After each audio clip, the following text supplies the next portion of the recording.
पाहता लोचनी सुख झाले वो साजनी तो हा विठ्ठल बरवा तो हा माधव बरवा रूप पाहता लोचनी सुख झाले हो साजनी हा विठ्ठल बरवा हो हा माधव बरवा बहुता सुकृताची जोडी म्हणून विठ्ठली आवडी तो हा विठ्ठल बरवा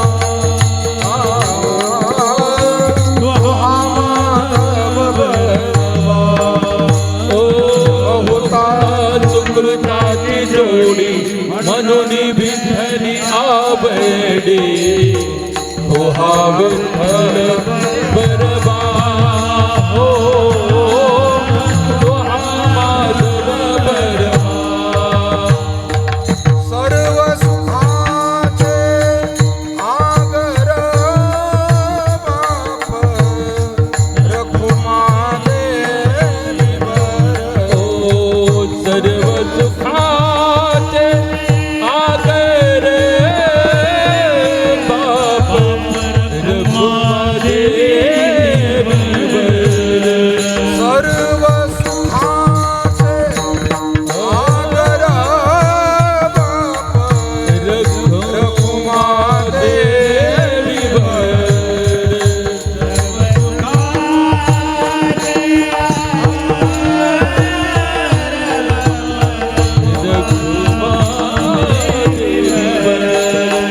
सर्व सुखाचे आगर बाप रखुमा देवी बर तो हा विठ्ठल बरवा तो हा माधव बरवा सर्व सुखाचे बाप रखुमादेवी बर तो हा विठ्ठल बरवा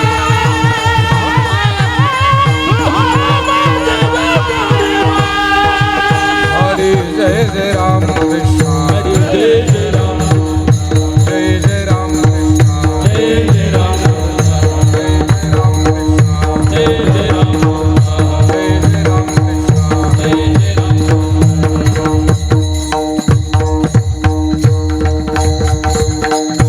येऊनी नरदेहा विचारावे सारे नरदेहा विचारावे येऊनी नरदेहा विचारावे सारे धरावा पै धीर भजन मार्गी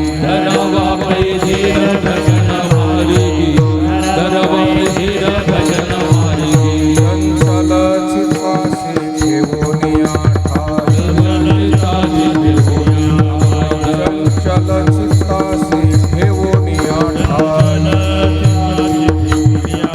संताची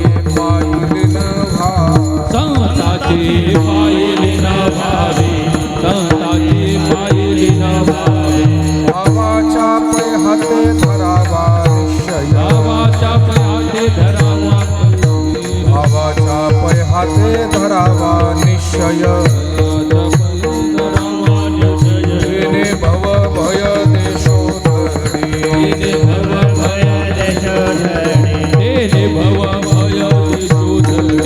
नामा परते जगी साधन सोपे नाही नामा परते जगी साधन सोपे नाही आवडीने गाई सर्व काळ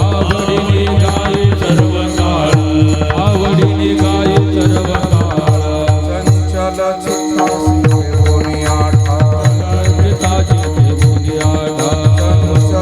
चित्तासी ठेवूनी आठाई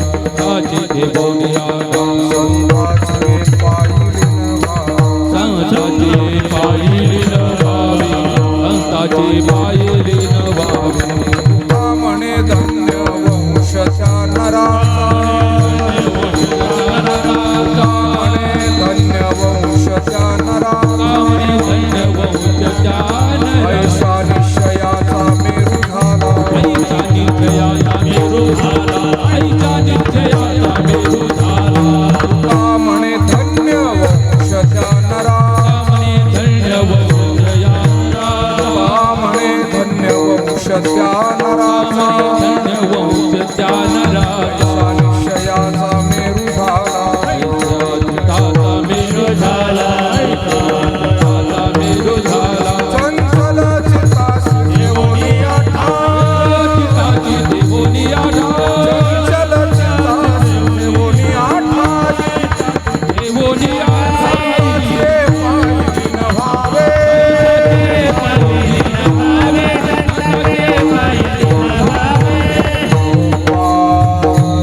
विठोबा रखुमाईला दागिनाचाच इतका जोरात घेतला जातो, सगळे पळायला लागतात, कीर्तनकार काळकरी, आणि जे नामस्मरण पांडुरंगाचं आपल्याला करायचं ते होत नाही.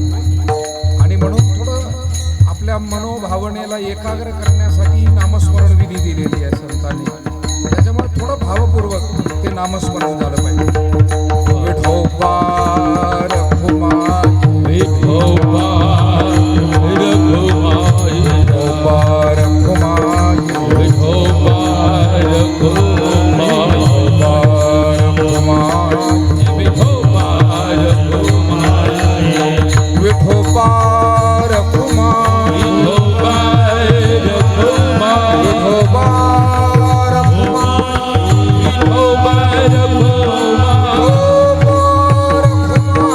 विठोबा रखुमाई, विठोबा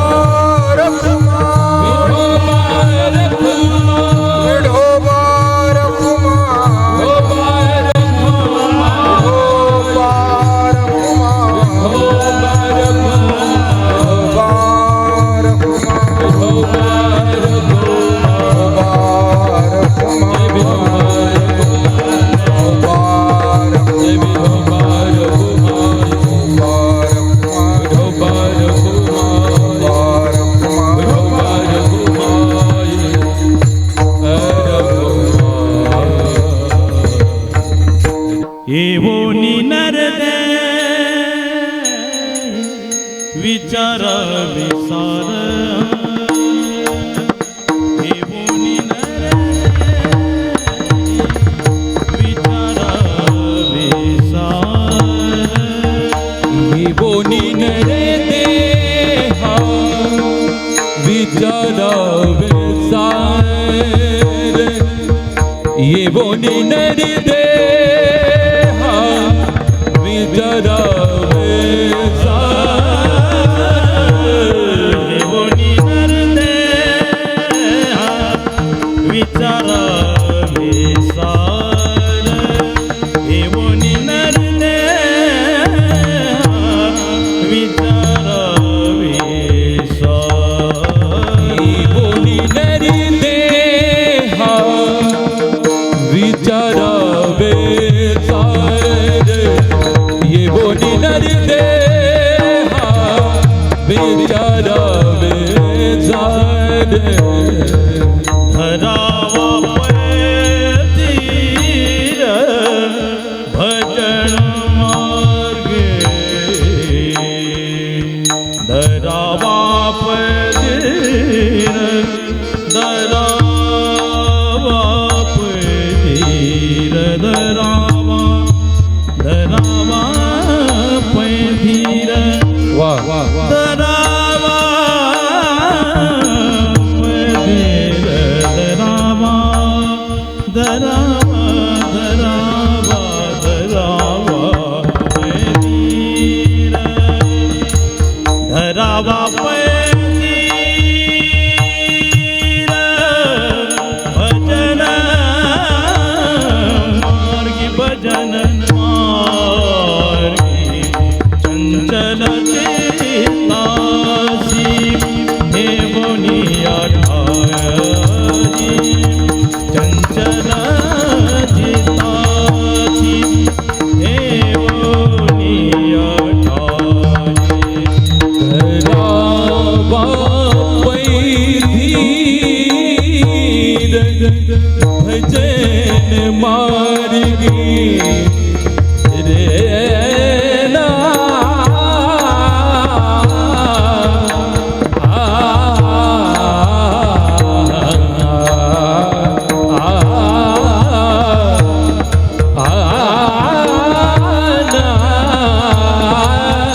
रे ना, धरावा पैधीर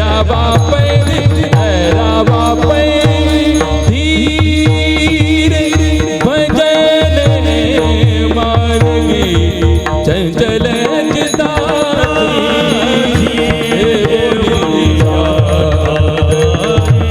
चंचल चित्तासी येवोनी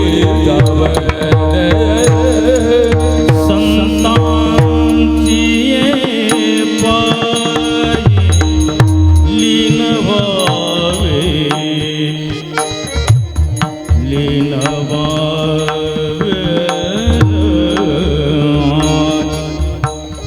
संतांची जे पायलीन व्हावे लीन व्हावे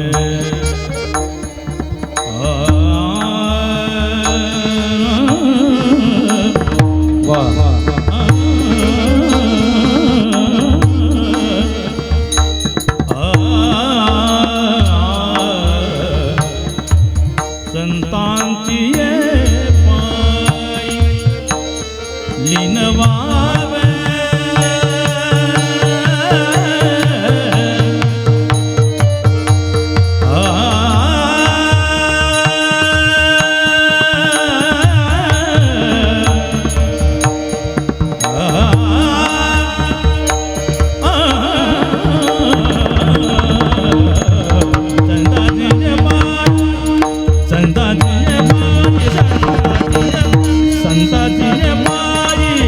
संतांची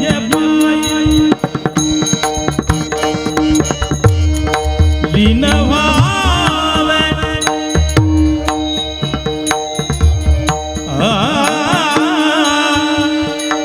लीन व्हावे लीन व्हावे संतांची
पाय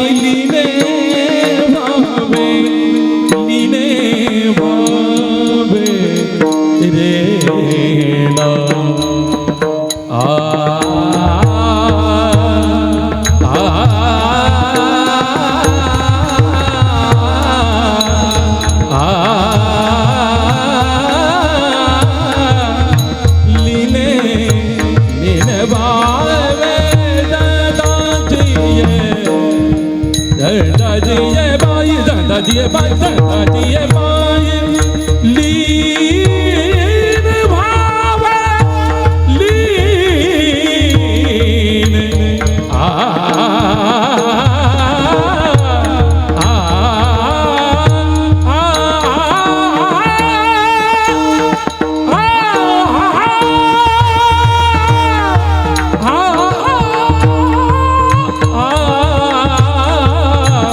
दादिए दादिए दादिए बाई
येऊनी नरदेहा विचारावे सार, धरावा पै धीर भजन मार्गी, चंचल चित्तासी ठेवोनिया ठाई, संतांची ये पायी लीन भावे, भावाच्या पै हाते धरावा निश्चय, तेने भवभय देशो धडी, नामा परते जगी साधन सोपे नाही, आवडीने गाई सर्व काळ. तुका म्हणे धन्य वंश त्या नराचा, ऐशा निश्चयाचा मेरू झाला, चंचल चित्तासी ठेवोनिया ठाई, संतांची ये पायी लीन भावे.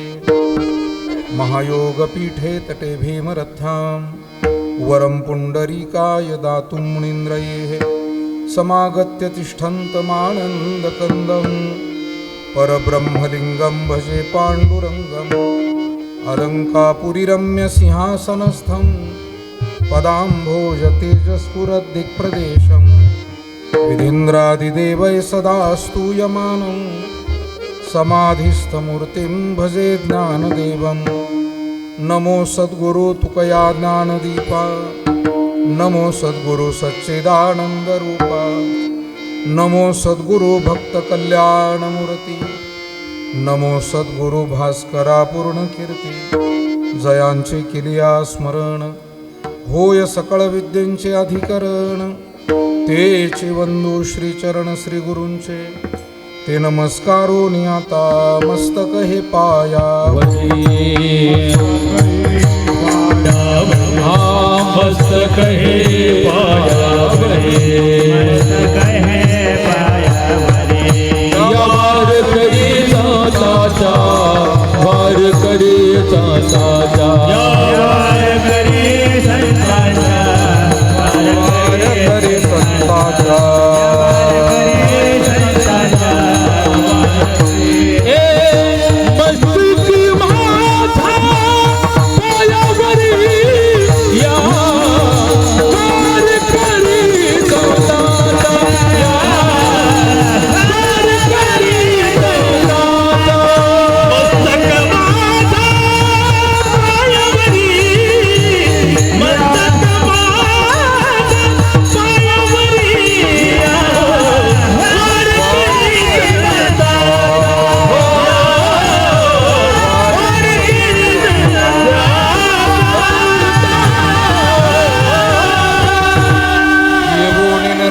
विचारावे सार, धरावा पै धीर भजन मार्गी, चंचल चित्तासी ठेवोनिया ठाई, संतांची ये पायी लीन भावे. संत श्रेष्ठ जगदवंदनीय जगद्गुरु श्री तुकाराम महाराज यांचा कीर्तन सेवेसाठी निवडलेला 5 चरणांचा हा अभंग. महाराज या अभंगातून मानवी जीवनाच्या इतिकर्तव्यतेसाठी, सार्थकतेसाठी मार्गदर्शन करतायत. काही जीवनाची परमोच्च आचारसंहिता आपल्या पुढे मांडतायत. तुकोबाराय म्हणतात, या मनुष्य देहाला येऊन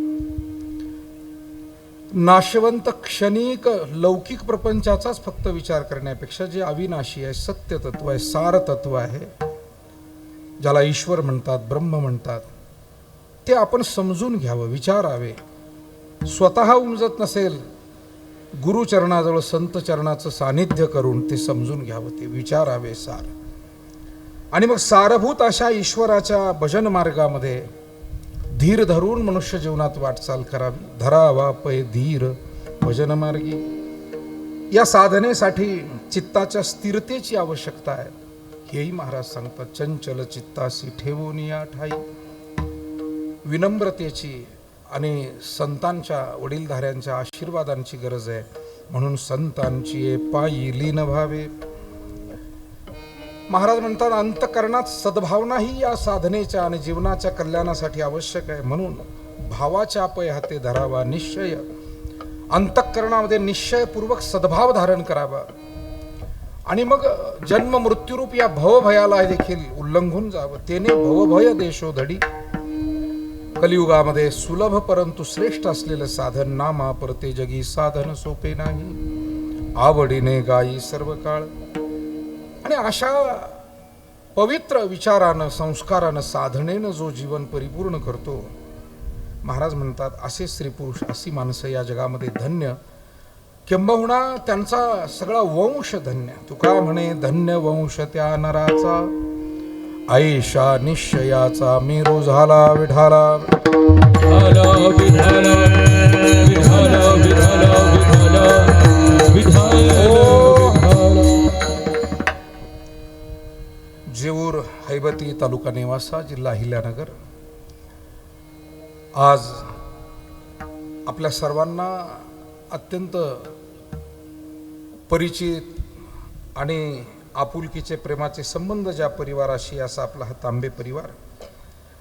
आणि या परिवारातील वैकुंठवासी हरिभक्तीपरायण नामदेवराव माधवराव तांबे यांचं प्रथम वर्ष श्राद्ध पुण्यस्मरण आपल्या सर्वांच्या उपस्थितीमध्ये साजरं केलं जात आहे.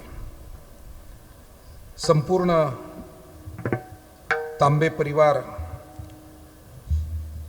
विशेष करून वैकुंठवासी हरिभक्तीपरायण नामदेव बाबा तांबे यांचे सुपुत्र आणि महाराष्ट्राच्या वारकरी संप्रदायातील आपले सर्वांचे एक स्नेही सहकारी हरिभक्तीपरायण परमादरणीय ज्ञानेश्वरजी महाराज तांबे, त्यांच्या मला वाटतं 4 बहिणी आहे.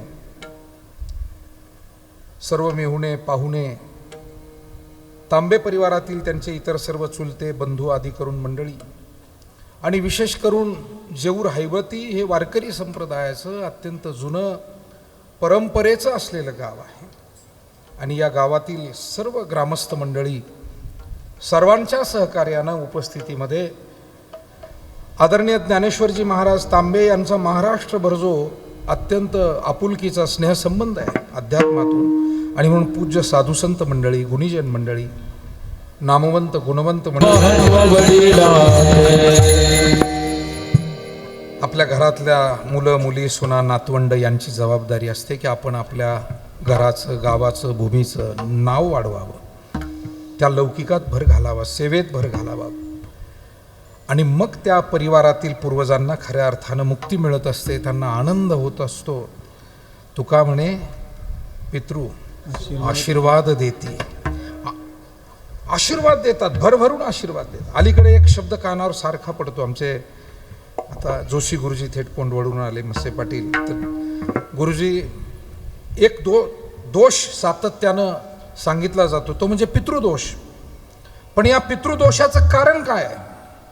या पितृदोषाचं कारणच आहे वाडवडिलांविषयी अनास्था, सेवेचा अभाव. जिवंत आहे तेव्हाही त्यांच्याकडे कधी कधी दुर्लक्ष केलं जातं, आणि गेल्यानंतरही कधी कधी त्यांची जी सेवा कर्म आपल्या हातून व्हायला पाहिजे ती नीटपणे होत नाही. मागे एक म्हातारा माणूस आला, त्यानं सांगितलं, महाराज मंडळीचं श्राद्ध आहे, माझ्या वारली माझी अर्धांगिनी, तर ते कीर्तन तेवढी तारीख द्या. होती शिल्लक, घेऊन टाकली. 15-3 वारांनी महिनाभरांनी तो म्हातारा परत आला, जरा दुःखीच होता. त्याने सांगितलं, महाराज तेवढी तारीख जरा आमची रद्द करा. काय हरकत नाही म्हटलं, काय अडचण असेल करूया रद्द. काय तारीख यजमानाकडून कीर्तनकाराची रद्द करायला सोपी असते, पण कीर्तनकाराने जर सांगितलं यजमानाला रद्द करा ते अवघड असतं. सगळ्या कीर्तनकारांना गायक वादकांना विचारून घ्या. यजमान अर्धा मिनिटं फक्त फोन करतो, महाराज रद्द करा, झालं रद्द, त्याला काही नाही करावं लागत. पण कीर्तनकार जर म्हणला की मला खरंच अडचण आहे, उद्या आता इकडे या संतांनी बोलावलंय तिकडे, नाही नाही महाराज तुम्हाला त्यावेळेला कळत नव्हतं का? हळूहळू स्वर वाढायला लागतो. गुरुवर्य भास्करगिरीजी महाराज म्हणत असतात, लोक फक्त केस करायचे शिल्लक राहतात, एवढंच राहत. त्यांचे शब्द आहे, विठाला विठाला विठाला विठाला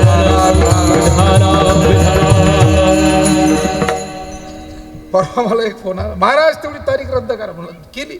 आता आमच्यासारख्या थोड्याशा अर्ध्याच्या पुढे गेलेल्यांना तर बरंच वाटतं की बाबा चला तेवढा विसावा मिळेल, आपणही विसाव्यासाठी जाणीवपूर्वक प्रयत्न करतो. पण म्हटलं काय झालं? मग काय ते दुसरे कार्यकर्ते ना त्यांनी एक दुसरी घेऊन ठेवली होती तारीख, त्याच्यामुळे मग बैठक झाली, तुमची रद्द करा. मी म्हटलं याच्यापेक्षा चांगला निर्णय काय असू शकतो. तर मला वाटतं तो म्हातारा मला सांगत होता रद्द करा. मी म्हटलं काय झालं महाराज, इच्छा होती दारात अन्नदान व्हावं, भजन पूजन, देवानं परिस्थिती दिलेली आहे, पण पोरं नातवंड म्हणले कशाला ते भजन कीर्तन करायचं, आम्हाला नाही आवडत, घरातल्या घरात श्राद्ध करून घेऊ. म्हणून सांगतो वाढवी महत्व वडिलांचे. इथे बसलेले आपल्यासारखी सज्जन माणसं, ज्ञानेश्वर माऊलींसारखे, तांबे परिवारासारखे आदर्श परिवार आजही आपल्या वाडवडिलाच्या सेवेत कमी पडत नाही. अरे लहान मुलांच्या वाढदिवसाला लोक हजारो रुपये खर्च करतात, मग मायबापांच्या सेवेसाठी काही अन्नदान भजन पूजन केलं तर काही कुटुंबाला दोष लागणार आहे?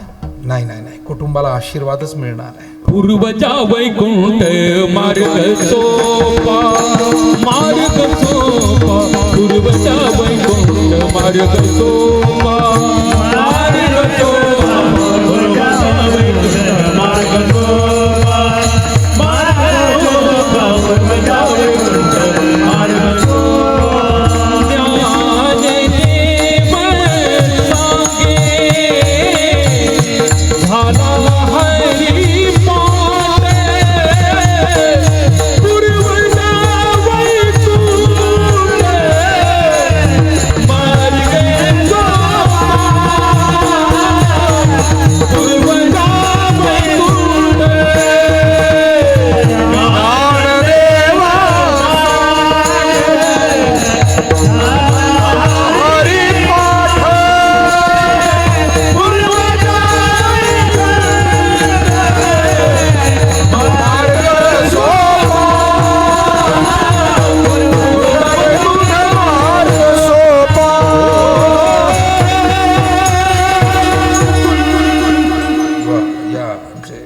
महाराज गडाख, माऊली महाराज मोरे, वा आली मंडळी सर्व.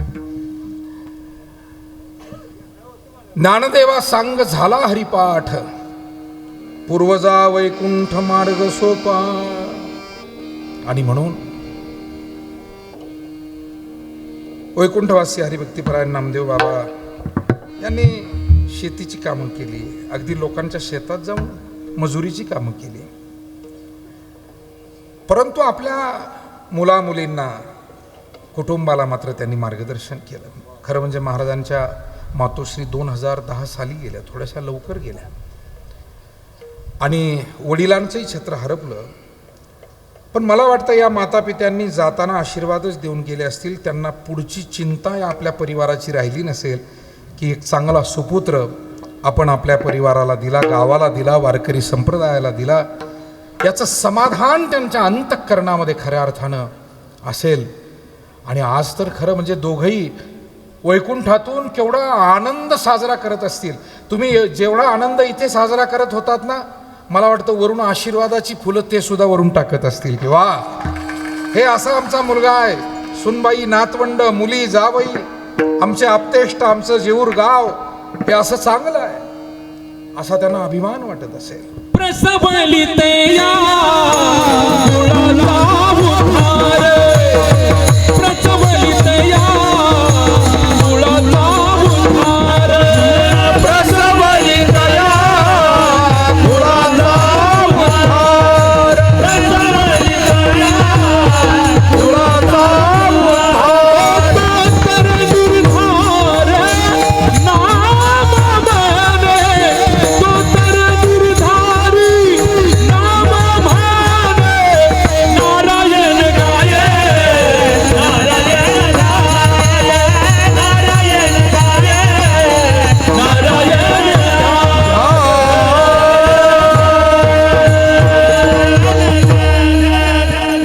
आमचे सहकारी रोहिदास आबा जगदाळे म्हणजे ते क्रिकेटमध्ये काही बॅट्समन असे असतात की ज्या बॉलवर चौकार जाऊ शकत नाही, षटकार जाऊ शकत नाही, त्याच्यावर सुद्धा ते लावतात. आणि म्हणून कोणाला सुचणारच नाही की इथे प्रमाण बसू शकतं, तिथे सुद्धा महाराजांकडे प्रमाण असतं. हे त्यांचं वैशिष्ट्य आहे. विठाला विठाला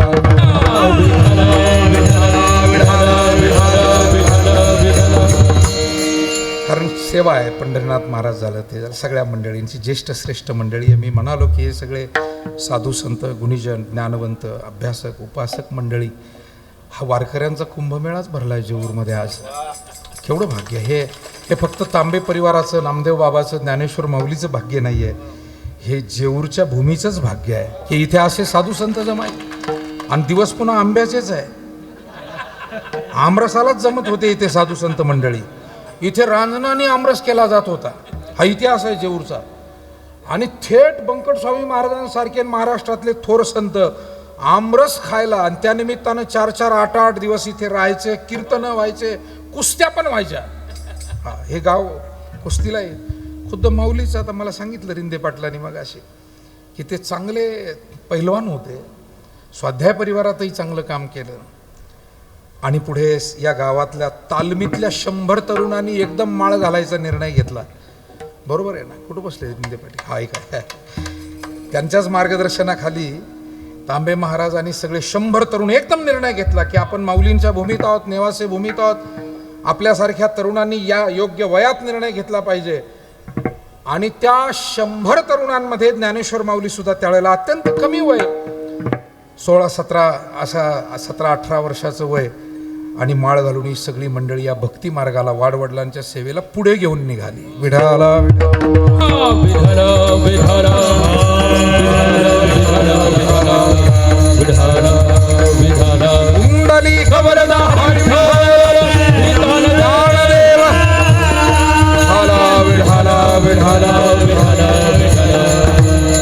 जगद्गुरु तुकोबारायांना असं वाटतंय की जीवन तर सर्वांना मिळालं, परंतु हे जीवन सार्थकी कसं लागेल, हे जीवन कृतार्थ कसं होईल, मोक्ष गतीपर्यंत ते कसं जाईल. कारण मला वाटतं जीवनामध्ये 3 गोष्टी सोप्या भाषेत सांगायचं तर आपल्याला पहिलं मिळवायचं आहे ते समाधान, दुसरा मिळवायचा आहे इच्छा असो वा नसो पण सुप्त इच्छा असतेच तो सन्मान, आणि तिसरं मिळवायचं आहे ती सद्गती. शेवटी सन्मानही मिळाला पाहिजे आपल्या कुटुंबाला, आपल्या सेवेला. सन्मान मिळवायचा आहे, समाधान मिळवायचं आहे आणि सद्गती मिळवायची. तर मला असं वाटतं त्याच्यासाठी एकमेव जगात संतांनी सांगितलेलं साधन आहे आणि ते म्हणजे भक्ती मार्ग, अध्यात्मसेवा. या अध्यात्मसेवेशिवाय जीवनाला परमार्थाचं अधिष्ठान दिल्याशिवाय ना सन्मान मिळेल, ना समाधान मिळेल, ना सद्गती मिळेल. काही लोकांना असं वाटतं की आपण खूप मोठा डीजे लावला, 50,000चे फटाके फोडले, 50,000ची दारू उडवली आणि 50,000ची दारू पाजली. 2 दारू आहे बरं का ह्या वेगळ्या, एक दारू उडवायची आहे, दुसरी दारू पाजायची आहे. मी खरं सांगू तुम्हाला, या जगामध्ये फार कमी लोकांना कळलंय की पैशाचा सदुपयोग कसा करावा. पैसे फार लोकांकडे आहे, गल्लो गल्ली रस्तो रस्ती आपण श्रीमंत पाहतोय, पण त्या पैशातून आईवडिलाची सेवा कशी करावी, देवधर्माची सेवा कशी करावी, गोरगरिबाला सहकार्य कसं करावं, गावच्या गावकीमध्ये कसं उभं राहावं, भावकीमध्ये कसं सहकार्य करावं, सेवा कार्य. बरेच लोक फक्त आपले पैसे लग्नातच दाखवतात, सप्त्यात एकदाही पंगत घालीत नाही. विठाला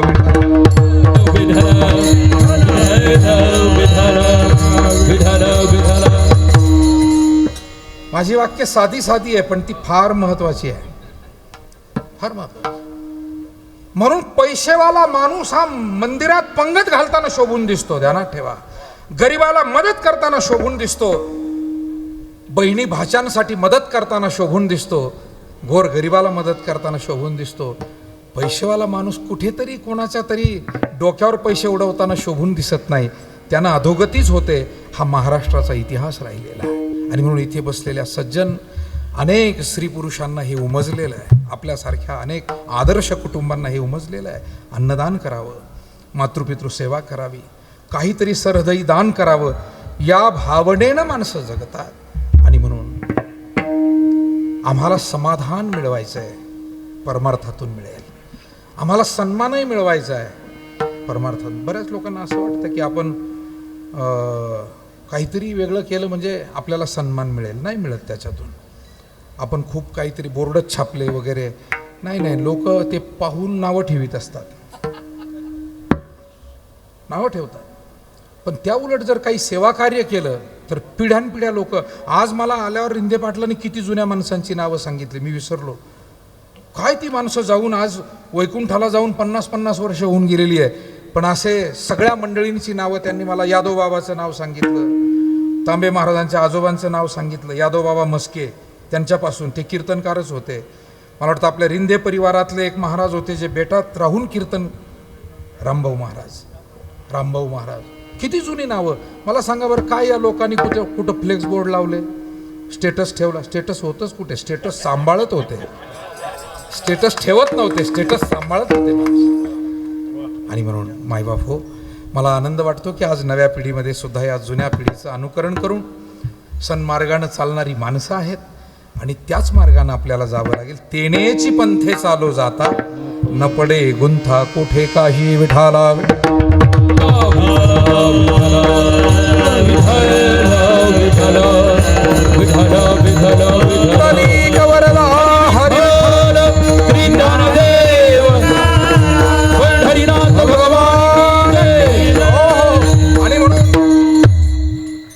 जगद्गुरु तुकाराम महाराजांना असं वाटतंय की या नरदेहात आलेले स्त्री पुरुष या सर्वांना काही आपली गुजगोष्ट अंतकरणातली सांगावी, काही अनुभव सांगावा, काही परमार्थाचं मार्गदर्शन करावं. कारण जगद्गुरु तुकाराम महाराज हे मार्गदर्शन करण्याचे अधिकारी होते. त्यांनी स्वतःचं जीवन उद्धाराप्रत नेऊन पोहोचवलेलं होतं. मरण माझे मरुणी गेले, मज केले अमर. ज्याने जिवंतपणे जीवनमुक्तीचा सोहळा अनुभवलेला होता. आपुले मरण पाहिले म्या डोळा, तो झाला सोहळा अनुपम. असे जगद्गुरु तुकाराम महाराज ते सांगतात की बाबांनो, मनुष्य देहात आल्यानंतर आपल्याला आपल्या भोवती असलेला हा सगळा लौकिक पसारा आहे, परंतु हा सगळा लौकिक पसारा क्षणिक आहे, नाशवंत आहे. या नाशवंतामधून अविनाशी काय आहे ते समजून घ्या. अविनाशी नेमकं काय आहे? जसं फूल आपण घेतो, त्या फुलातला सुगंध आणि मकरंद महत्वाचा असतो. प्रत्येक गोष्टीत काहीतरी सार आहे आणि काही असार आहे. दूध म्हटलं तर त्यातलं लोणी तूप हे काय आहे? सार आहे, महत्वाचं आहे. नका घालू दूध जयामध्ये सार, ताकाचे उपकार. त्या दुधाला सार म्हटलं तुकोबार आहे. सार सत्य महत्वाचं. तसं मानवी जीवनामध्ये नेमकं सार काय आहे? मानवी जीवनामध्ये सार आहे ते ईश्वराची भक्ती. त्याला समजून येते सार भगवंत, येते सार भगवंत, येते सार भगवंत, येते सार भगवंत. फलकट तू सार, येते सार भगवंत, येते सार भगवंत, भगवंत.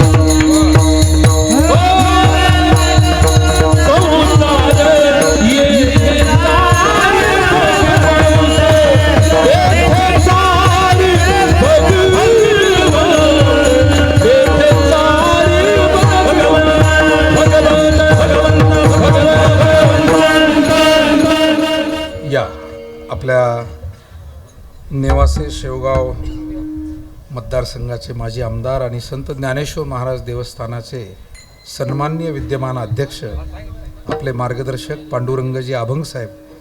साहेब बसा बसा, नाही बसा, काय नाही. साहेब या ठिकाणी उपस्थित झालेत. खरं म्हणजे त्यांचं मागे हृदयाचं ऑपरेशन होऊन गेलं आहे, परंतु आवड आहे. हा खुर्ची द्या तिथे.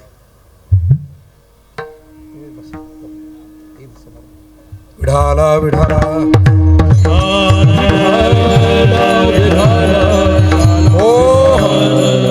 मगाशी माजी मंत्री आणि आपल्या नेवासे तालुक्याचे माजी आमदार आदरणीय शंकररावजी गडाख साहेब हे सुद्धा मगाशी येऊन गेले.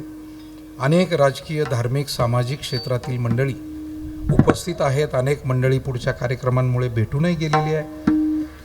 परंतु ज्ञानेश्वर माऊलींचा स्वभाव हा अत्यंत सरळ, प्रेमळ आणि माणुसकीचा आहे बरं का. फार फार काल आळंदीतच होतो तुकाराम महाराज संध्याकाळी, तर गरड गुरुजी भेटले कीर्तन झाल्यावर. ते म्हटले थांबा मुक्कामाला, कशाला जात आहे? म्हटलं नाही ना, आमचे गुरुबंधू आहेत ज्ञानेश्वर माऊली तांबे, जेऊर गावाला मला सकाळी कीर्तनाला जायचं आहे. 9:30ला मी आपला तिथून निघत होतो. तर बरीच मंडळी गाडीपर्यंत बोलत बोलत आम्ही आलो. सगळीच मंडळी आपली होती. गरड गुरुजी राधाकृष्ण महाराज गरड म्हणले, ते म्हणले तांबे महाराजांना मी 1-2दा भेटलो, कीर्तनाला साथ केली, पण फार माणुसकीचा आणि निर्मळ मनाचा माणूस आहे म्हणाले. हो, मला असं वाटतं की माणसाच्या मागे माणसाला जे काही प्रेमानं बोललं जातं ना, ती माणसाची खरी ओळख असते. मग मानी तीच कळ, मग मानी तीच कळ, मग माने ते सकळ, मग माने ते सकळ. नसावे ओशाळ,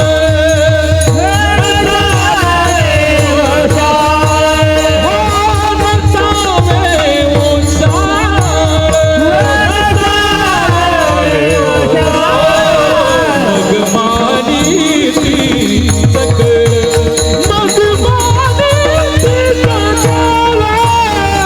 मग माने ते सकळ, मग माने ते सकळ. नसावे ओशाळ मग माने ती सकळ. अत्यंत चांगुलपण त्यांच्यामध्ये आहे आणि म्हणून हा सगळा समुदाय जोडलेला आहे. महाराज म्हणतात, या नरदेहाला येऊन सार विचारावं. सत्य काय, सार काय, सार सार सार विठोबा नाम तुझे सार. किंवा मगाशी पंढरीनाथ महाराजांनी गोड प्रमाण दिलं, फलकट तो संसार येथे सार, भगवंत सत्य साच खरे, नाम विठोबाचे. सत्य तू सत्य तू सत्य तू विठ्ठला, कागा हा दाविला. गीता म्हणते, ओम तत्सत इति निर्देशो ब्रह्मण त्रिविध स्मृता. ते ईश्वर तत्व सत्य आहे. सत्य का म्हणायचं, गीतेमध्ये 2ऱ्या अध्यायात फार त्याचा चांगला सिद्धांत दिला. ना भावो विद्यते सतः. ज्या गोष्टीचा कधी ना कधी अभाव होतो त्याला मिथ्या म्हणावं, आणि ज्या गोष्टीचा कधीच कोणत्या काळी अभाव होत नाही त्याला सत्य म्हणावं. शरीर जन्म अगोदर नव्हतं आणि मृत्यूच्या नंतर नसणार आहे, म्हणजे शरीराचा अभाव आहे, ते नष्ट होणार आहे, म्हणून त्याला मिथ्या म्हणायचं. हे ब्रह्मांड सुद्धा वेदांत शास्त्राच्या दृष्टीनं मिथ्या आहे. ब्रह्म सत्यम जगत मिथ्या, जीवो ब्रह्मैव नापराह. आता बरेच लोक या वेदांत वाक्याची हेटाळणी करतात. ते म्हणतात, काय हे महाराज लोक साधू संत काही सांगतात, जगत मिथ्या, मग हे आम्ही जन्माला येतो, जगतो, एवढी धडपड करतो, हे खोटं आहे का? नाही, खोटं का म्हणायचं, ज्ञानोबारायांना विचारा. माऊली म्हणाले, स्वप्न पडतं आणि स्वप्नामध्ये मृगजळ पाहायला मिळतं. आता मृगजळ म्हणजे काय, या उन्हाळ्यामध्ये असं जर ग्रामीण भागात आपण दूरवर पाहिलं तर पाणी वाहिल्याचा भास होतो, त्याला झळ्या तुटणं म्हणतात.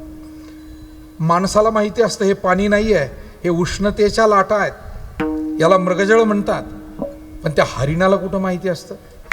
त्याला असं वाटतं हे खरं पाणी आहे, स्वच्छ पाणी आहे, निर्मळ पाणी आहे, आणि शिवाय बाकीचं पाणी खोल असतं, हे वरून वाहतंय. त्या हरिणाला काय काय गैरसमज होतात.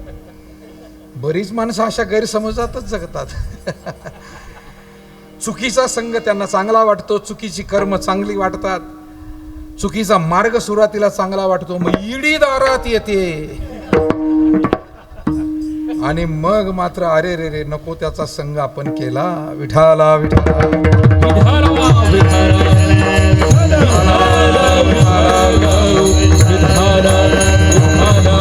विठाली कबरदा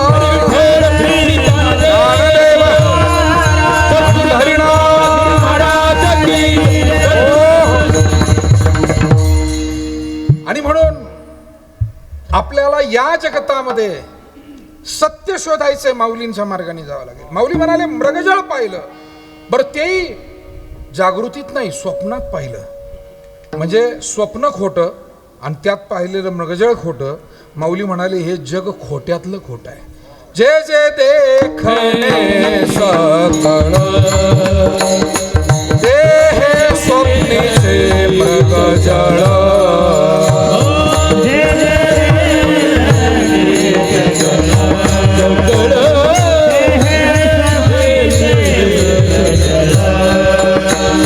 म्हणून चिंती चरण कमळ ते हे स्वप्नीचे मृगजळ म्हणून चिंती चरण कमळ रघुमादेवी वराचे निज धर्म हातो घडा ओ नाम उच्चारू घडघडा निज धर्म हातो घडा नाम उच्चारू घडघडा.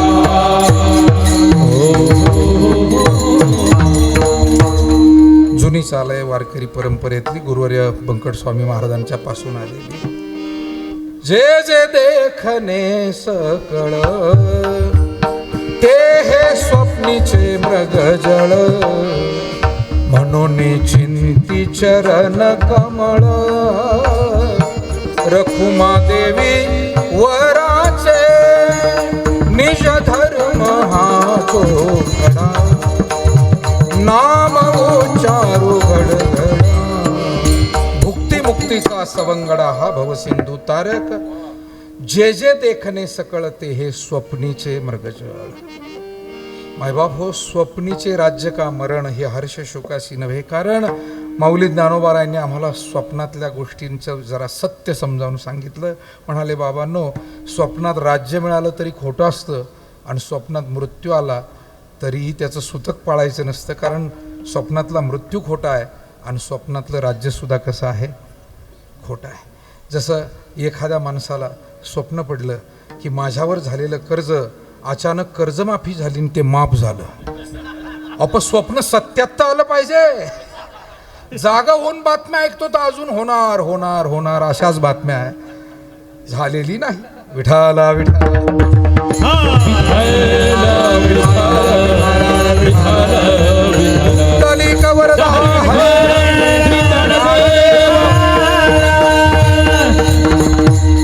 स्वप्नातल्या गोष्टी. आणि म्हणून मानवी जीवन हे सत्य या तत्वानं जर शोधायचं झालं तर आत्मतत्व जीवात्मा हा सत्य आहे. कारण तो ईश्वराचा अंश, ईश्वर अंश, जीव अविनाशी, चेतन अमल, सहज सुखराशी. तुलसीदासजी महाराज म्हणतात की ईश्वराचा अंश असलेला हा आत्मा हा चैतन्यमय आहे, अमल आहे, निर्मल आहे. त्याला कोणत्याही लौकिक गोष्टीचा मळ त्याला स्पर्शत नाही. फक्त तो अज्ञानामुळे या देह बंधनात, जीवरूपी बंधनात तो गुंतला गेलाय. एरवी तो मुक्तच आहे. मुक्त होता परी बळे झाला बद्ध, घेवोनिया छंद माझे माझे. आणि म्हणून इथे जगद्गुरु तुकाराम महाराज म्हणतात, मनुष्य देहाला या आणि सार काय ते विचारात घ्या, अभंगाचं पहिलं चरण. येवणे नरदेहा विचारावे सार, येवणे नरदेहा विचारावे सार.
सारावे सार आणि धरावा पै धीर भजन मार्गी.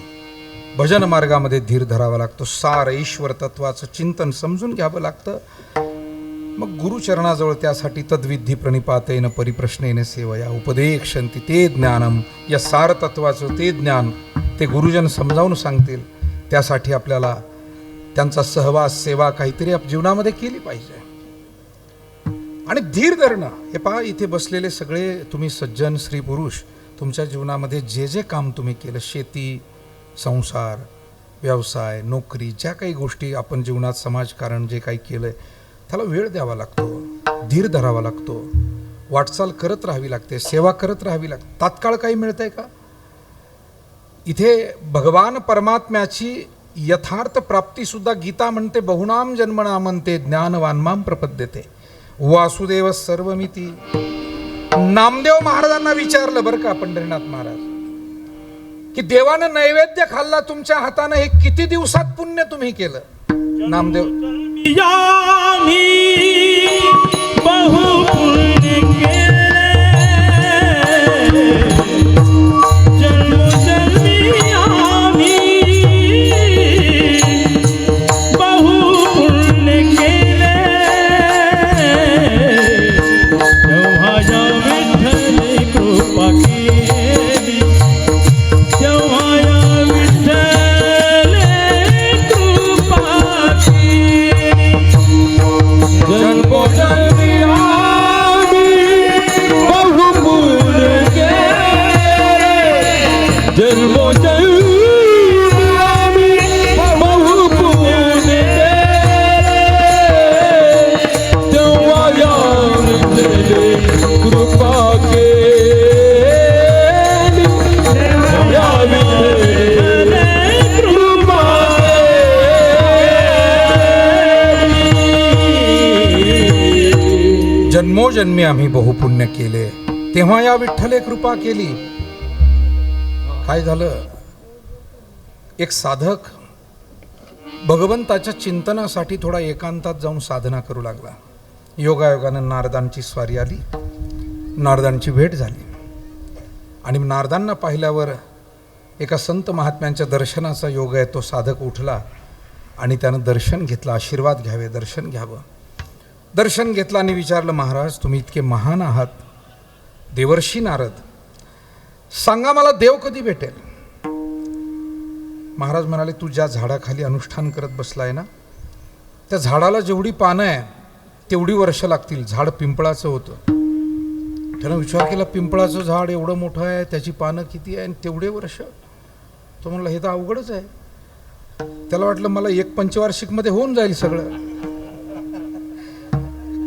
जरा वारकऱ्याच्या भाषेत बोलायचं, एका चातुर्मासात होऊन जाईल सगळं. तुमचेच उदाहरण कशाला, आमचे नको द्यायला. तुमची पंचवार्षिक, आमचा चातुर्मास. अरे म्हणले, हे अवघड आहे, बरंच अवघड आहे. खरं सांगू का तुम्हाला, हे सगळे दिग्गज माणसं बसले, वाजवणारे, गाणारे, कीर्तनकार, एका दिवसात नाही होतो काही. सगळी मंडळी सातत्यानं सेवा चाललेली आहे, वर्षानुवर्ष वर्षानुवर्ष. हळूहळू त्या सेवेचा लाभ, ते आशीर्वाद मिळत राहतात. ती कला, गुण मग अवगत होत जातात. पण त्याच्यासाठी किती कष्ट घेतलेले असतात हे त्याच माणसांना ठाऊक असतं. काय काय परिश्रम घ्यावे लागतात. आणि म्हणून सहज काही मिळत नाही, हे नव्या पिढीला समजून सांगणं फार गरजेचं आहे. कारण काय, तंत्रज्ञानाचं युग आहे, विज्ञानाचं युग आहे आणि सगळं इन्स्टंट मिळतं आहे आता. म्हणजे स्वयंपाकसुद्धा करावा लागत नाही ना अभंग साहेब, फोन केला का 10 मिनिटात सगळं हजर होतं आहे. काय शहरामध्ये तर ते मोबाईलवर बोलावतात आणि लगेच येतं ते, जे जया पाहिजे ते आहे रे. हा, मग ते नको त्याच्या विश्लेषणात जायला.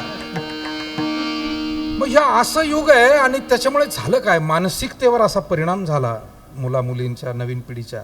त्यांना वाटतं हे सगळं जसं इन्स्टंट मिळतं तसं आम्हाला मान पान, यश, कीर्ती, शाळेतले मार्कसुद्धा असेच मिळावे पटकन. लगेच लातूरला जावं, लगेच पेपर घ्यावा, देईल आपले घरचे 10-5 लाख रुपये. काय चाललंय हे सगळं? हे सगळं तातडी झाल्यामुळे चाललंय. आणि संतांनी त्याच वेळेला सांगितलं, प्राप्त काळ घडी ओ आल्या वीर प्रात काळ घडी आला वीर प्रातःकाळ घडी. आला वीर प्रातःकाळ घडी. तुका म्हणे नाही चालत तातडी प्रात काळ घडी खंडू बाबा आला वीर प्रात काळ घडी तुका म्हणे प्राप्त काळ घडी आला वीर प्राप्त काळ घडी.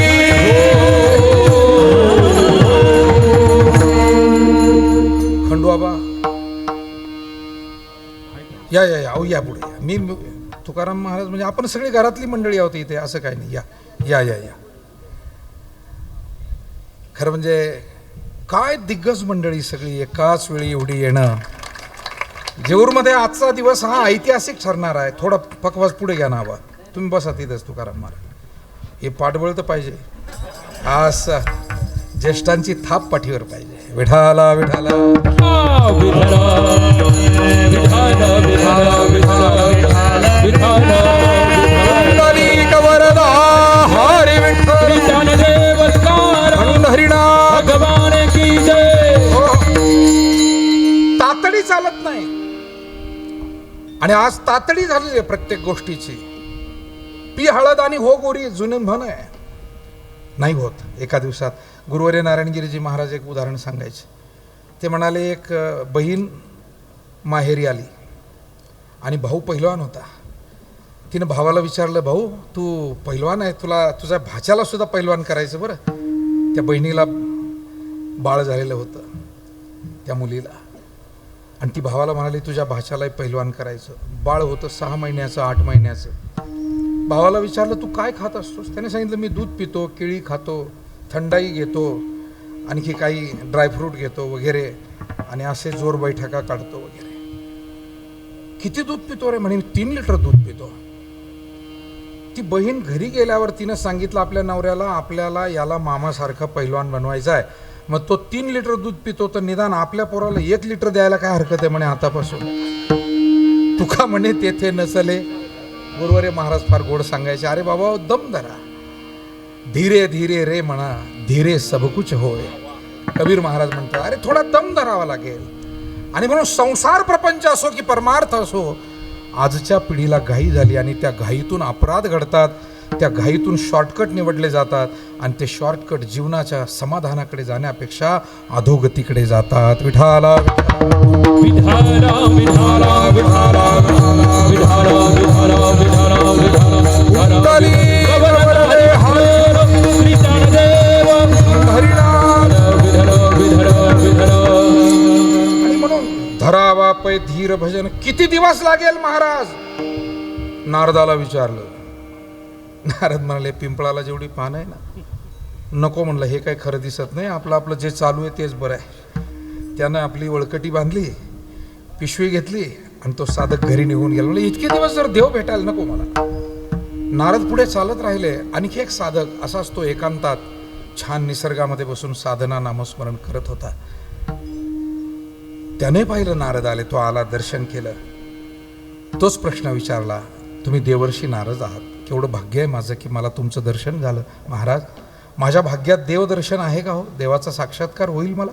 देवकृपा करील मज काय लाज राखील. साधकाची इच्छाच असते. कोई कहीं और प्रभु आवन की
पावन की आणि भेटी लागे पंढरीनाथा, जीवा लागली तळमळ व्यथा, कधी कृपा करशी नेणे मज दिनाचे धावणे.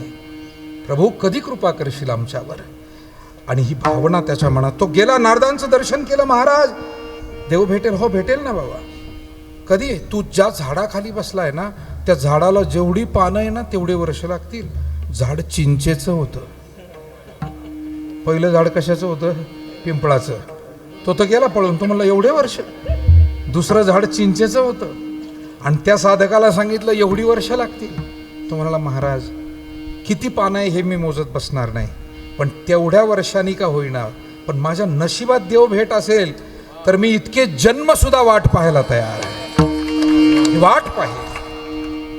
आणि म्हणून मला असं वाटतं की धीर धरावा पै धीर. आज माणसं आधीर झालेले आहेत आणि आधीर माणसाला काही मिळत नाही. स्वामी रामसुखदासजी महाराजांचा आम्ही सत्संग ऐकला होता ऋषिकेशला, गीता भवनला. 1998ची गोष्ट आहे. कुंभमेळा होता तेव्हा ऋषिकेशला. आणि योग आला. पहाटे 5ला सत्संग चालू व्हायचा. मुरारी बापूंसह सगळे ऐकायला असायचे. मोठं व्यक्तिमत्व आहे. त्या अध्यात्मातल्या सगळ्या मंडळींना माहिती आहे. साधक ओंके प्रति कल्याण मासिकामध्ये त्यांचे आजही लेख येतात. रामसुखदासजी महाराज गेले, वैकुंठवासी झाले. त्यांनी त्या सत्संगामध्ये गोष्ट सांगितली होती. गोष्ट अशी होती, म्हणाले 2 माकडं, आंबा पिकलेला होता शेतकऱ्याचा, आंब्याच्या झाडावर गेले, भरपूर आंबे खाल्ले, काही कैऱ्या तोडून टाकल्या, काही फांद्या मोडल्या. आणि शेतकरी शेतावर चक्कर मारायला आला. पाहिलं, अरे बापरे, माझ्या या आंब्याच्या झाडाचं एवढं नुकसान केलं. त्यानं दगडं वगैरे घेऊन त्या माकडांना पिटाळलं. दगडाचे काही फटके लागले आणि फटके बसल्यावर त्या 2 माकडांनी एकांतात जाऊन आत्मचिंतन सुरू केलं. मला वाटतं या आत्मचिंतन बैठका फटके लागायच्या आधी का होत नाही? मला पहिल्यापासून जाधव सर प्रश्न पडतो की सगळ्या आत्मचिंतन बैठका फटके बसल्यावरच का होतात, चटके बसल्यावर का होतात? विठाला विठाला विधाना विधाना विधाना विधाना. माणसं एकतर जीवनातल्या धुंदीमुळे, सत्ता संपत्ती तारुण्य याची धुंदी असते आणि मग माणूस चिंतन करत नाही, किंवा अहंकारामुळे माणूस चिंतन करत नाही. मला वाटतं जीवनात हे फटके चटके बसावे लागतात. माणूस थोडासा अहंकार कमी होतो, धुंदी निघून जाते आणि चिंतनाला वेळ मिळतो. विठाला विधाना विधाना विधाना विधाना विधाना विधाना विधाना. तुकाराम महाराज म्हणले, बाबा हो असं नका करू रे. तुमच्याकडे संपत्ती आहे ना, त्याच वेळेला ही धुंदी बाजूला करा, नाहीतर सगळं वाटोळं होण्याची वाट पाहू नका आणि मग चिंतनाला बसू नका. तर सगळं चांगलं आहे त्याच वेळी. तुका म्हणे इहलोकीच्या व्यवहारे नका डोळे धुरे. काय मार्गदर्शन केलं, काय मार्गदर्शन, काय मायबापाच्या हृदयानं आपल्या संतांनी मार्गदर्शन करून ठेवलं. महाराष्ट्र आपला थोर आहे, आपले सर्व संत थोर आहे. माऊली ज्ञानोबा आहे, संत नामदेव महाराज, संत गोरोबा काका, संत सावता महाराज, संत सेना महाराज, संत नरहरी महाराज, संत चोखा मेळा, निवृत्तीनाथ महाराज, सोपान काका, जनाई, मुक्ताई नाथ महाराज, तुकोबाराय, निळोबाराय, संताजी महाराज, जगनाडे आणि पुढे सर्व संत. काय परंपरा आपल्याला सगळी लाभलेली आहे. आणि म्हणून खरं म्हणजे या संतांनी आम्हाला सावध केलं, नका डोळे धुरे. माकडं चिंतनाला बसली. चला, मला या गोष्टीतलं एक बरं वाटतं, माकडं असून चिंतनाला बसले चिंतनाला. का रे बाबा, का आपल्याला मार खावा लागला, एवढे फटके का बसले? म्हणले आपण आंबे खाल्ले. नाही. दुसरा म्हणला उत्तर अपूर्ण आहे. दुसऱ्याच्या मालकीचे आंबे आपण, अरे हा बरोबर आहे, त्या शेतकऱ्याच्या शेतात जाऊन आपण नासधूस केली. मग आपण असं करूया का, आपलं स्वतःचं मालकीचं झाड लावूया का? हा म्हणे काही हरकत नाही. 2 माकडांचं ठरलं की आपल्याला स्वतःचं झाड लावायचं. मग ते गेले, एक रोपटं आणलं, आळं केलं, त्याच्यामध्ये झाड लावलं, तोंडात वगैरे गुळणी धरून असं थोडं पाणी आणलं, त्या झाडाला पाणी घातलं आणि लगेच 2 माकडं मांडी घालून दोन्ही बाजूनं त्या रोपाच्या बसले, आंब्याची वाट पाहू लागले. तुम्हाला सांगतो, हे फक्त माकडच करू शकतात. हे माणसं असं वागत नाही. म्हणून आजचं जग या दिशेनं चाललेलं आहे. यांना लगेच पाहिजे सगळं, म्हणून धीर धरावा लागतो. मी त्याच चरणावर आहे अजून. धरावा पै धीर भजन मार्गी. आधीराला काही मिळत नाही. मला एका कीर्तनात महाराज विचारलं, एक आमचा मित्र होता टाळकरी मागे, तो म्हणला महाराज ठीक आहे धीर धरणाऱ्याला मिळतं, आधीराला मिळत नाही, बधिराचं काय? म्हणलं त्याला तर काहीच मिळत नाही, त्याचं सगळं वाटोळं होतं. विठाला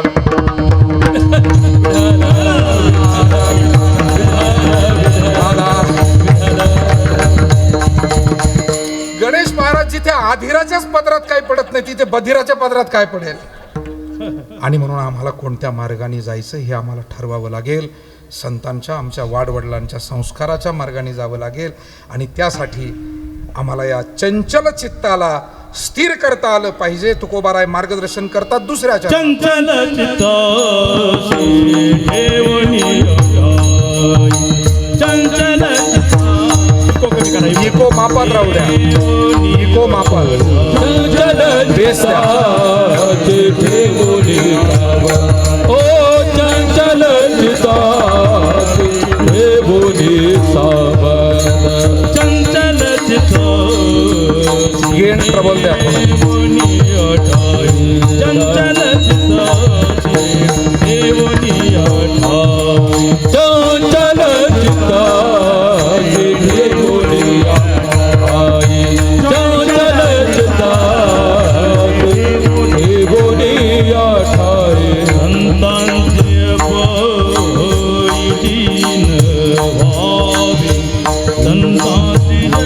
व्हावे. संतांचे पायी संतांचे पायी संतांचे पायी संतांचे पायी लीन व्हावे. संतांचे पायी संतांचे पायी लीन व्हावे. लीन व्हावे.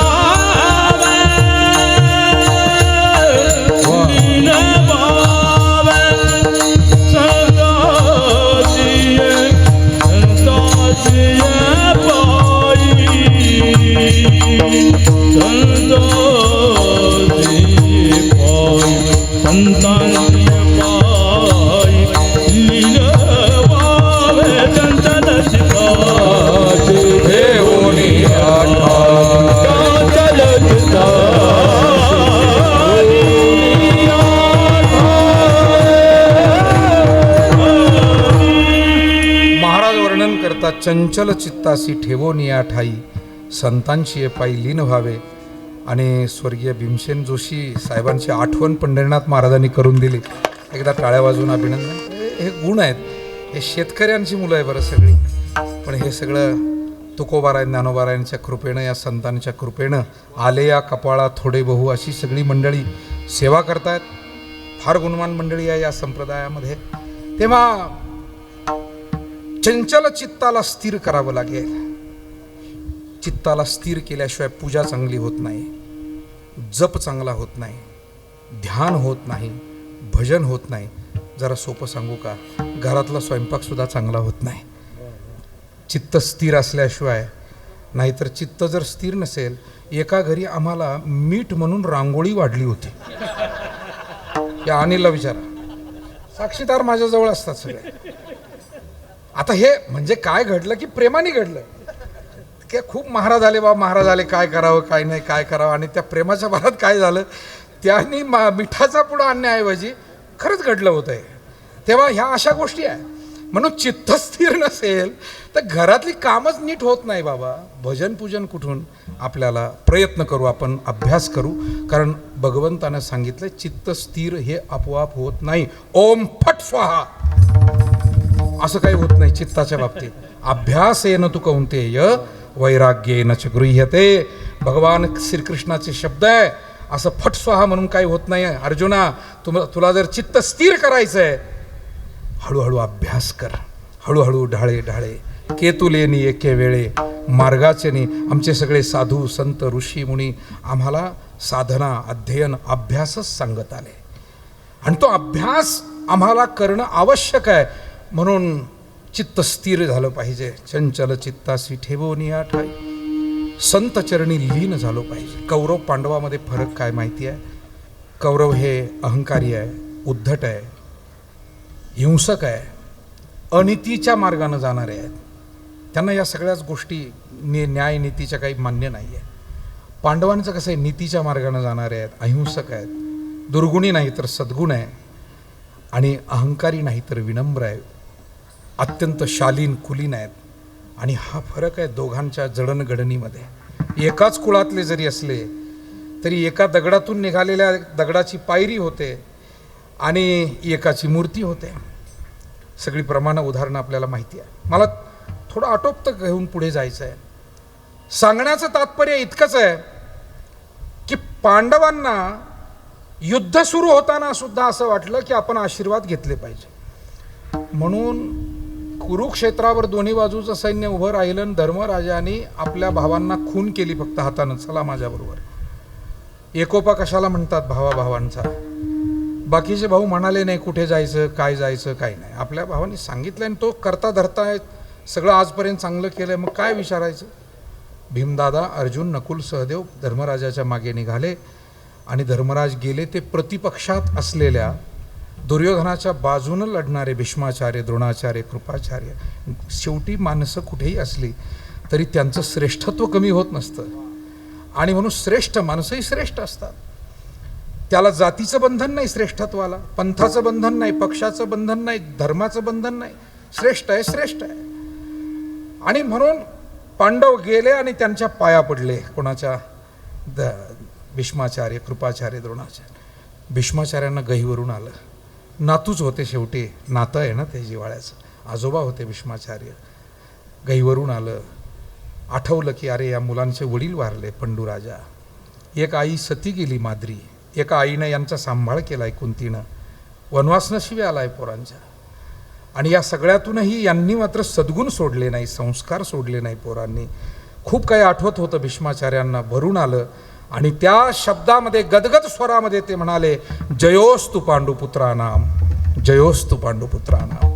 मायबाप हो, जीवनामध्ये सगळं कमावता येईल पण आशीर्वाद कमावता येणं फार अवघड गोष्ट आहे. जमीन कमावता येईल, घर कमावता येईल, नाव कमावता येईल, पण आशीर्वाद वाडवडिलांचे, आशीर्वाद संत महात्म्यांचे, आशीर्वाद मुक्या प्राण्यांचे, आशीर्वाद जनता जनार्दनाचे, आशीर्वाद गोरगरिबांचे, माता भगिनींचे. मी म्हणतो माणूस कोण श्रीमंत आहे तर मरतेवेळी ज्याची झोळी आशीर्वादानं भरभरून भरलेली आहे आणि ती घेऊन जो निघाला ना, त्याच्यासारखा श्रीमंत माणूस या जगामध्ये दुसरा कोणी नाही. जो तळतळाट घेऊन निघाला तो कधी श्रीमंत असू शकत नाही. विठाला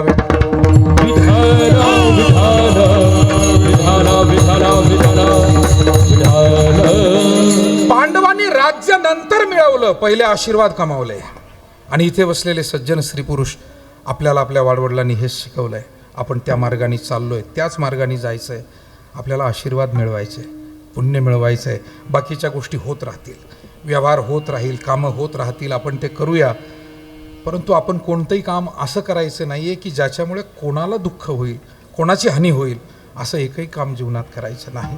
आणि म्हणून आशीर्वाद मिळाले. जयोस्तु पांडुपुत्रानाम. हे कशामुळे? संतांची ये पायी लीनभाव.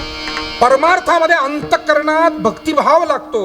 कारण मंदिरात जाताना, गुरूंकडे जाताना, ईश्वराकडे जाताना अहंभाव घेऊन चालत नाही. तिथे भक्तिभाव घेऊन जावं लागतं आणि तो निश्चयपूर्वक भाव अंतःकरणात धारण करावा. अभंगाचं 3रं चरण. भावाचा पै हात रामानी जये, भावाचा पै हात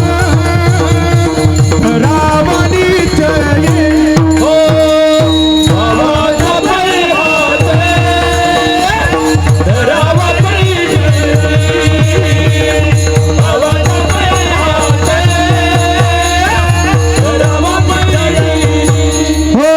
तेने भावा भाया, तेने भावा भाया, तेने भावा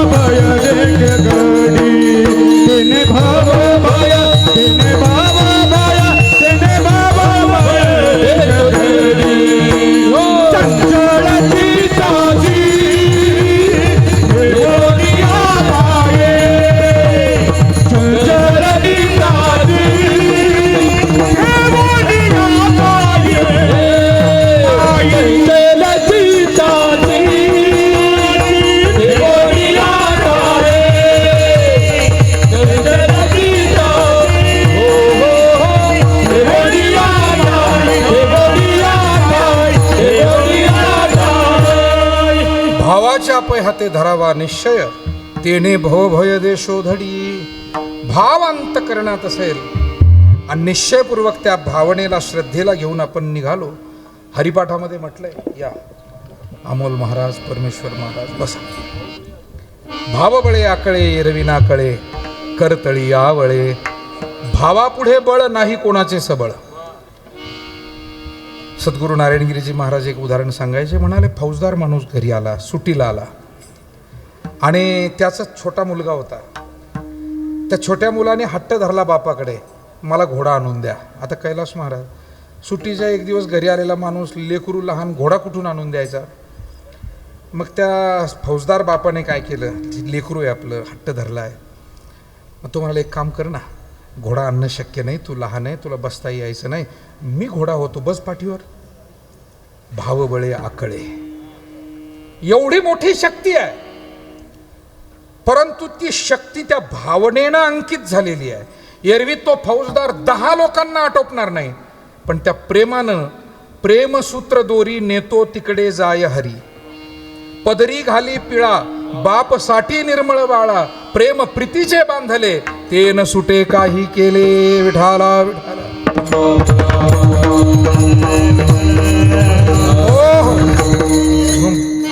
भाव हा महत्वाचा आहे.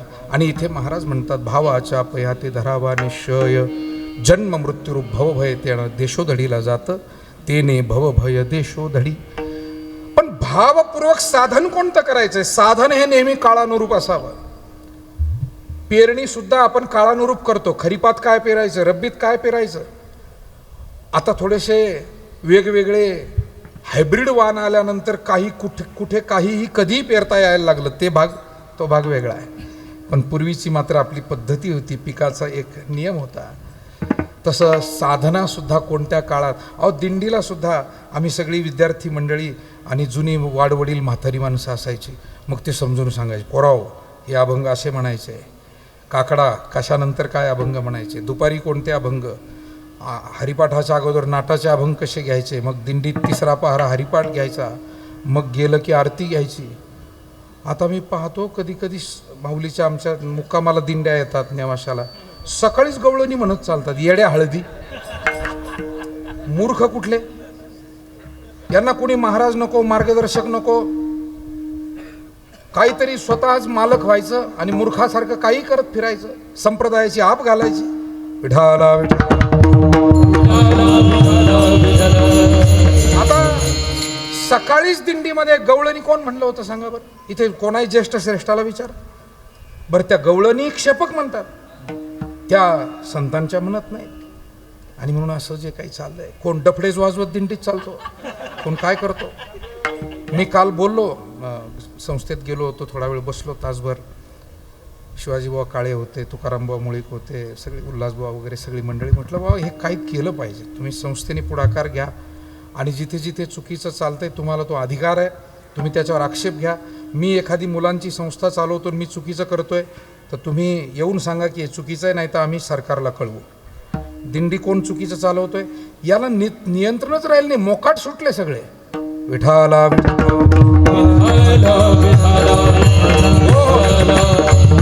आणि म्हणून हा परमार्थ आपल्या संत महात्म्यांनी फार कष्टाने आपल्या हातात दिलाय.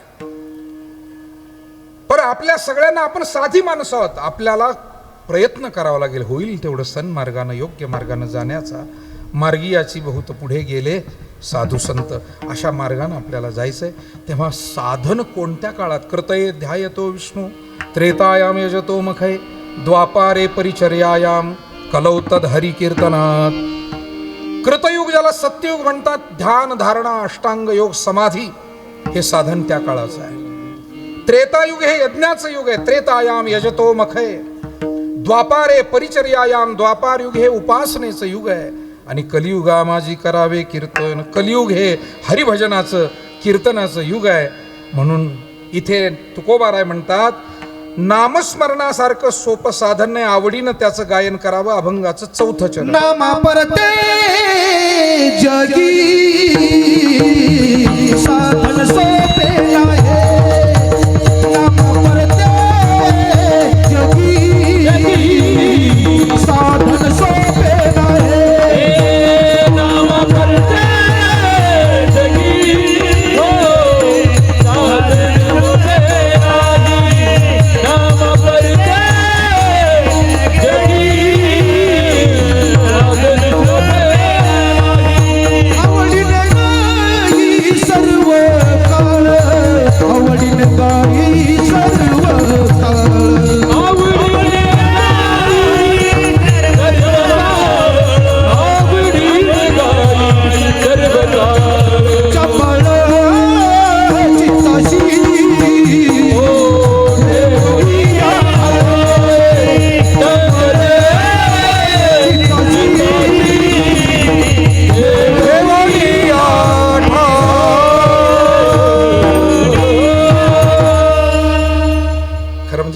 गुरुजन मंडळी आहे म्हणून मी म्हटलं किती उशीर झाला, वेळेत तर थांबायचंच आहे, 12च्या आत 2 मिनटं मी थांबणार आहे, पण तरीसुद्धा इतक्या मंडळींना आपल्याला थोडंसं जरा ऐकायला मिळालं तर किती चांगलं होईल. आणि म्हणून मी 5ही चरणांना चाली वगैरे आणि होईल तेवढी प्रमाणं सगळे गुणवान गायक वादक. नाही तर कधी कधी काय होतं की कीर्तनकाराला चेव येत असतो चांगली माणसं आल्यावर. लई नमुने आहेत कीर्तनकारामध्ये सुद्धा, त्याला चेव येतो आणि मग तो म्हणूनच देत नाही, वाजवूनच देत नाही, काय त्याला होतं आतून. अरे गुणवान आले, तू आनंद घे, लोकाला घेऊ दे, तू आनंद घे, लोकाला घेऊ दे. पण चांगली माणसं जमली की काही माणसांना अस्वस्थ व्हायला लागतं. तर मला वाटतं कदाचित मला त्याच्यासाठीच बोलावलंय आज इथे ज्ञानेश्वर महाराजांनी, की बा हा माणूस बरा आहे, सगळ्याला घेऊन चालेल, एवढी सगळी मंडळी जमणार आहे. तर असं कदाचित, बाकी मी कीर्तन करावं असं नाही, इथे माझा प्रत्येक गुरुबंधू कीर्तनाच्या पात्रतेचा आणि माझ्यापेक्षा सुंदर कीर्तन करणार आहे. पण मला त्यासाठी एक घरातला नेवाशातला गावचा घरचा माणूस म्हणून उभं केलं, ही जबाबदारी माझ्याकडे दिली आणि हा आनंद सगळ्यांना घेता यावा अशी परिस्थिती. नाही तर काही माणसं चांगले गायक दिसले की ते म्हणते लगेच आवरून घ्या, म्हणूच नका. तेव्हा मला असं वाटतं विठाला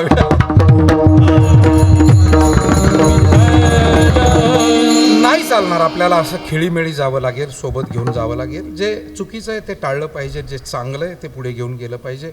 या मार्गानं आपल्याला जावं लागेल. आणि आज या पद्धतीनं इथे खूप गोड कार्यक्रम, वडिलांच्या जाण्याचं एका बाजूला दुःख ज्ञानेश्वर महाराज तांबे माऊली यांच्या मनामध्ये आहे, त्यांच्या बहिणी आहे, सगळं कुटुंब आहे, पण दुसऱ्या बाजूला त्यांना समाधान आहे की आमच्या वडिलांनी, आमच्या आजोबांनी हे पुण्य करून ठेवलं आहे की आम्हाला हा दिवस आज पाहायला मिळाला. मी आपल्याला सांगू का, हा कार्यक्रम तांबे महाराजांनी केला असं मी म्हणत नाही, तो आजोबाच्या वडिलांच्या आईच्या पुण्याईनं झाला असं मी म्हणतो. कारण त्यांना घडवण्याचं वाढवण्याचं काम या जेऊरच्या भूमीनं केलं, इथल्या भजनी मंडळांनी केलं, इथल्या ज्येष्ठ श्रेष्ठांनी तुम्ही सगळ्यांनी केलं आणि या कुटुंबाचं ऋण त्यांच्यावरती झालं आहे. म्हणून मी खूप धन्यवाद देतो. नामदेव बाबांच्या चरणी या पुण्यस्मरणाच्या निमित्तानं आदरांजलीसुद्धा व्यक्त करतो. आपल्या तालुक्याचे सन्मान्य माजी आमदार आपले स्नेही बाळासाहेबजी मुरकुटे पाटील हे उपस्थित झाले, त्यांनाही धन्यवाद देतो. आमचे अशोकदादा मिसाळ आहेत, सगळीच मंडळी, खरं म्हणजे मान्यवर मंडळी या ठिकाणी उपस्थित झालेली आहे, डॉक्टर कोलते साहेब आणि सगळीच मंडळी आहे. तेव्हा सर्वांच्याच वतीनं आदरांजली वाहतो. अभंगसाहेब इथं आलेले आहेत, आदरणीय गडाख साहेब मगाशी येऊन गेलेले आहेत आणि सगळी माझी पूज्य गुरुजन, गुरुबंधू आणि संतजन मंडळी, गुणवान ज्ञानवान मंडळी इथे उपस्थित आहे सगळ्यांच्या वतीनं. आणि तुम्ही सगळे वडीलधारे आदरणीय मंडळी, तरुण मंडळी, माता भगिनी, आमची नेवास्कर मंडळीसुद्धा, अण्णाभाऊ पेचे असतील, आमचे सन्माननीय भानदास पाटील रेडे, सगळी नेवाशाहूनसुद्धा आमची सगळी मंडळी आहेत, या सर्वांच्या वतीनं मी आदरांजली अर्पण करतो. थांबतो, एकदा भजन करा. विठोबार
पत्रकार मंडळी सुद्धा आमची सर्व आलेली आहेत. नेवासे तालुक्यासह थेट राहुरी तालुक्यातून सुद्धा आमचे आढावसाहेब पत्रकार मंडळी आली. सगळ्या पत्रकारांना धन्यवाद. जगद्गुरू तुकाराम महाराज म्हणतात, जो मनुष्य सार सत्य तत्वाचा विचार करील, जी माणसं चित्ताला स्थिर करतील, संताच्या पायी लीन होतील, अंतकरणात भक्तिभाव धारण करतील, नामस्मरणासारखं गोड साधन आवडीनं गातील, अशी माणसं धन्य नाही, अशा माणसांचा वंश धन्य आहे. अभंगाचं शेवट. तुका मने धन्य वंश जानेराचा.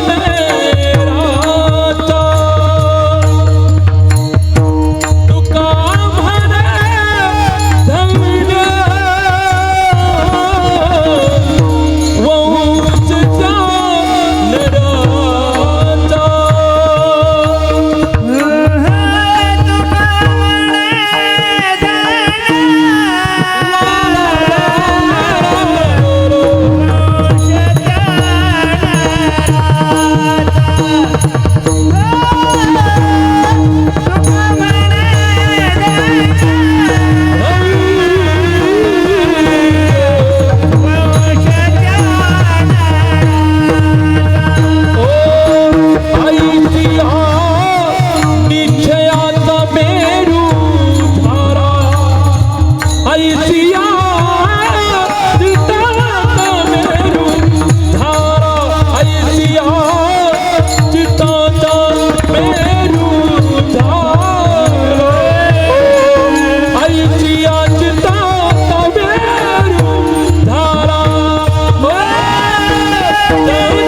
आवाज मापात ठेवा.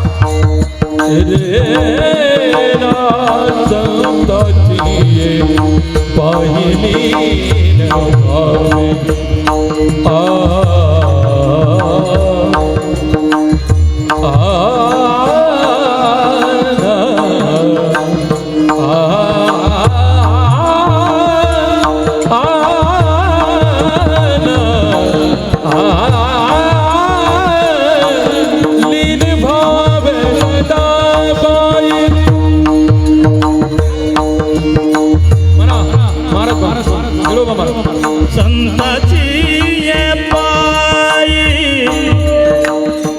लीन व्हावे. संताची ये पायी लीन व्हावे.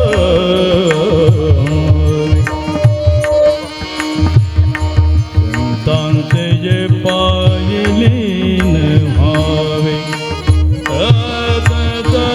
ये पाये लीन भावे लीन भावे लीन भावे रा लीन भावे.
संतांची पाय